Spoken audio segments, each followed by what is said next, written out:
commentator slots are when Hyper is here. Wait, okay. I just watched the most disgusting thing I've ever witnessed in my life. You know, oftentimes, since platforms don't move in this game, very often, you don't expect stuff to happen on them, but some goofy shenanigans from Timegear just happened, where a back throw killed off the moving platform on town. You just love to see it.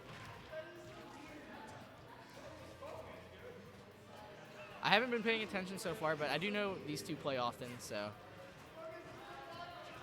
Should be the same old, where Ike tries to approach Min Min from the air because he's slow on the ground, and Min Min is going to stuff it out anyway because the character is pricey. Nice Nair back air, some solid percent. No, I thought for sure the Nair was going to come out. A punish definitely could have not robbed the stock at that percent per se, but it could have came pretty damn close, so.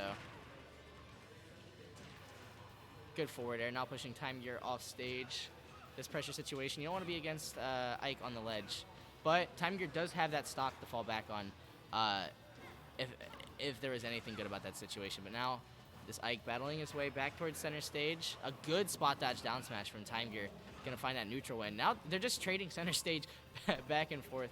It's usually like that at these high percents. Like you hit each other so far away that like you retaking center stage and everything just happens with a hit.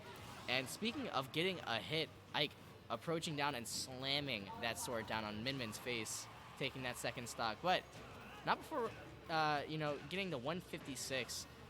Definitely not where you want to be against Min Min, especially when that up throw is going to take that first game.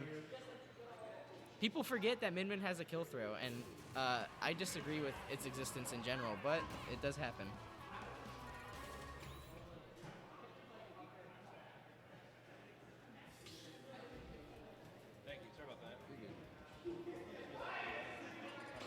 Oh, this is winner's final. I didn't even realize we were that deep in the bracket. It was a small bracket tonight, so that definitely shocked me. Same stage. I mean, I don't think it was awful for Ike or Min Min, so, I mean, take what you can get. I don't blame PsyKoD for wanting that consistency, especially since he was starting to make some strides towards the end of that game. However, Timegear, you know, fighting, taking that lead. Oh, what a ram. I mean, you always think that you're safe from Min Min because she's throwing out an arm, and then they mix up the timing on that second arm every single time. It's something where you can't get a consistent feel with the matchup because the character is constantly mixing up timings. But you know, timings aside, PsyKoD holding a lead during this game too, looking a lot better than that game one looked for sure. Timegear just kind of throwing out the whole smorgasbord. I mean, PsyKoD's in the air, why not? Definitely gonna get punished for that, right? Not dead. Very close to it, though. A very good parry from Timegear, securing that megawatt hit, and now is actually pushing this lead against PsyKoD after being at a deficit the whole entire stock. And that Dragon gonna catch up to Ike's face just in time to get that, not quite a two-frame, but the kill on the ledge. Up B, not pushing Timegear into that blast zone quite yet. Pretty close. The next one will definitely kill, especially if it's close to that side blast zone. Speaking of being close to the side blast zone, that forward air, just in range.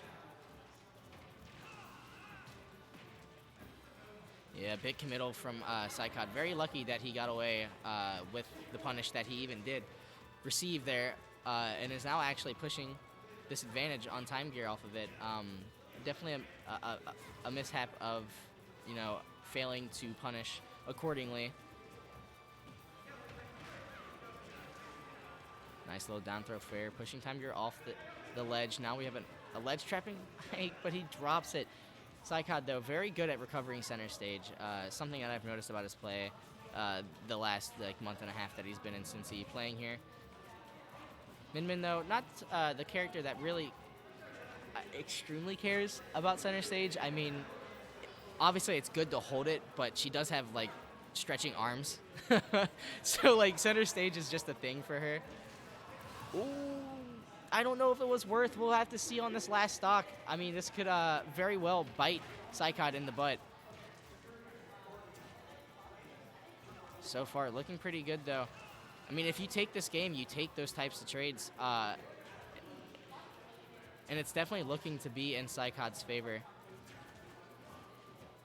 Yeah, Timegear, we're going to see a whole lot of fishing for some Ram-Rams. That's a huge combo tool for Minmin's kit. However, it doesn't mean much when PsyKoD is ready and on the defense with those parries. A good tether cancel. Timegear has been mentioning the use of those on Twitter here recently. Definitely really good for mixing up Minmin on the ledge, especially since she's a slower character. It makes it a little bit easier. Oh, and a really smart grab after getting that down air spike. Oh, super unfortunate, but good capitalization from Timegear. Knowing that PsyKoD wanted to get to the ledge as fast as possible and just throwing that dragon out just to get that pressure. And sometimes just throwing things out for a little bit of pressure, trying to force something afterwards, it works out. It works out anyway.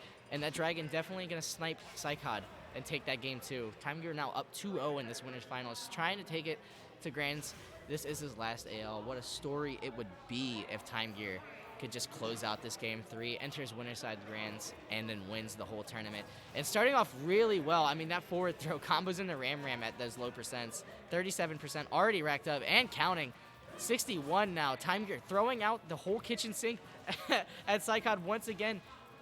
This is that Min advantage state. It makes her so scary. It's so hard to cover certain parts of stage, especially when she covers more than 3/4 of it.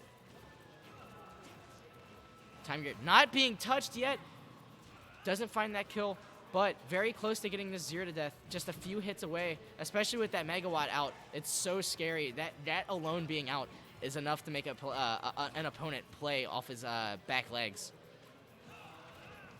Fishing for that nair. PsyKoD not having any of it. Now pushing his own, but that back throw not strong enough yet, but that dragon will do it. That dragon being Timegear's best friend in this set. I mean, he has found so many kills off stage with that dragon arm. Not quite getting the punish he wanted. That Ram not comboing into the forward smash. Sometimes you just need to throw out the Ram and then tilt dragon into it. Not everybody is going to get hit by it. A good nair. Noticing that PsyKoD's doing a lot of these panic options, trying to get off of ledge as fast as possible, you know. You want to throw the Min off, but if you do it too much, the Min will catch on. Yep, and speaking of which, you normal get up too much. Timegear's catching on to these ledge habits. You know, losing that first stock finally, but, you know, PsyKoD now onto this last stock. This is a mountain to climb, especially a Min at the level of Timegear's. It's going to take some type of perfect play on this last stock of PsyKoD's. That super armor, really nice, but the SDI from Timegear sending him behind the Ike and able to punish and get a little bit of percent on this last stock. PsyKoD very close for making this extremely doable. Really smart covering these air dodges. He's playing really, really smart and really, really patient, not overextending for anything and keeping Timegear on this ledge. But that is going to be an overcommitment. Yeah, no problem. I just wanted to see. That he dies for. That's just it. That's just it.